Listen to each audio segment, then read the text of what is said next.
Hey, are you ready for another quarantine food storage challenge update? Our family is challenging ourselves to stay out of the grocery store for as long as possible, which means we're eating from our pantry and long-term food storage. Not only will this keep us and others safe, but it will give us a chance to test our long-term food storage and figure out what things we want to add to our food storage inventory. In this update, I'll share what we ate this week, including trying something that was totally new for me, some things I ordered, and our garden expansion. Okay, I'll start with breakfast. We had oatmeal, cream of wheat, fried eggs, scrambled eggs, pancakes, and steel-cut oats.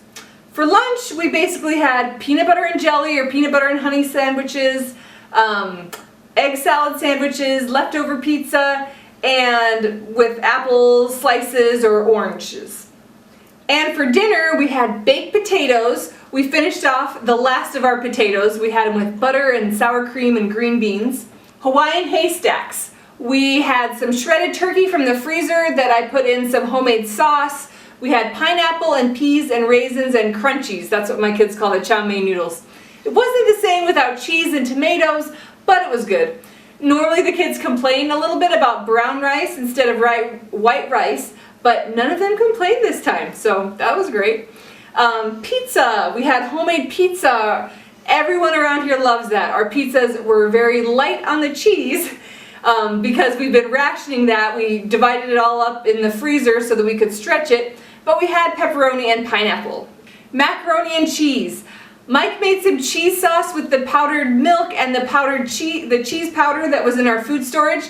Our 5-year-old really likes this mac and cheese. The rest of us are kind of but it was palatable. Taco soup.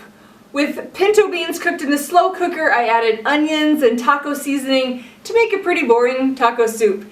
The highlight was that I got out a bag of tortilla chips that were in the pantry to eat along with it with some sour cream. And we had leftovers on Wednesday, and then on Thursday we had split pea soup, and I'll tell you more about that in just a second. But first I want to talk about dessert. Dessert is a great way to get our kids to eat these things that are a little bit not what we're used to or not as good as what we're used to because they don't have cheese. I made homemade brownies twice, once with homemade peanut butter frosting and once with chocolate frosting. I'll have to share the recipe with you guys soon because they're so good. We also made blueberry frozen yogurt with homemade yogurt and some blueberries that were in the freezer. We had that as our family night treat along with some unfrosted brownies. And now I want to talk about trying new things, the split peas. Among the buckets of food storage that we have in the garage, there was one with 45 pounds of split peas. Now, I've never cooked with split peas before, and frankly, I don't think they look that appetizing. Don't tell my kids. We decided to invite Mike's parents to have dinner with us because they came over and loaned us their garden tiller. They're essentially the only people that we've interacted with in the past 6 weeks, and they've been staying home too, so it's all good. And I made split pea soup. In addition to the split peas from our long-term food storage, I was using dehydrated potatoes and dehydrated carrots from our food storage. I diced up one of the sausages from the freezer and added that too. Now, most people probably wouldn't make a new food storage meal, let alone split pea soup, for company, but my in-laws were gracious guinea pigs. Mike's mom is a pro at cooking from her food storage, and she brought sweet potatoes from their garden harvest last year and cornbread that she made from wheat and corn that she ground in her wheat grinder. And the soup was a hit among those of us who tried it. The younger kids didn't want to try it, and I wasn't in the mood to fight them on it.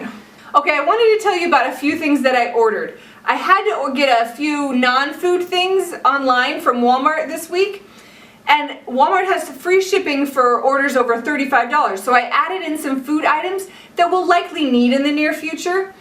I kind of keep a mental list of the food things that we'll need to replenish first so that I can compare the prices to see if any of them are reasonable, or at least what I was willing to pay. So here's what I bought. Salt. We're running dangerously low on salt considering all the baking we're doing. In store, a 26-ounce container like this costs 50 cents at most. I paid $3.50 for a 2-pack, so that's heavily marked up, but it's just a couple of dollars and it kept me out of the store, and this is something that we'll definitely need when we're baking, especially bread. Jam.